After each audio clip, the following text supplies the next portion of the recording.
مجبوره مور دردونکې کیسه. سلامونه او احترامات مې قبول کړئ دوستانو. یو ډیره خوندوره کیسه در سره شریکوم په دې هیله چې دا ویډیو تر پایه وګورئ.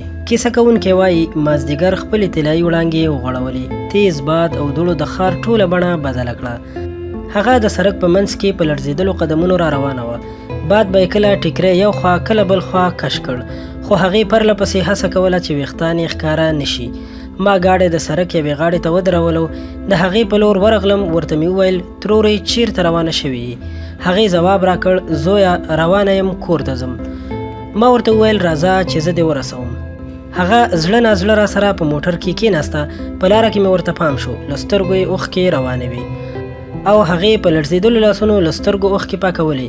ما ورته وویل ترورې ولې ژاړې؟ خیر خو به وي؟ سلګیو ونیوله. د سلګیو له لاسه یې خبرې نشوې کولی. ډېره هڅه مې وکړه تر څو هغه ارامه کړم. شیبه وروسته لږه ارامه شوه. راته یې وویل زویه خپل قسمت ته ژاړم. نن مې له خپل وجود څخه کرکه کیږي. نن خپل ځان په آینه کې نشم لیدلی. نن له خپله ځانه شرمېږم ځکه نن مې د ژوند تر ټولو سپېره ورځ وه. نن مې د یوې مړۍ ډوډۍ د پیدا کولو لپاره په ښار کې خیرات ټول کړی دی. زه به نن څنګه د خپل ځان سره مخ کېږم؟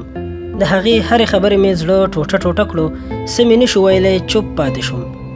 هغې خپلو خبرو ته دوام ورکړ. وی ویل څه موده وړاندې مې خاوند او 2 زامن په یوه چاودنه کې شهیدان شول.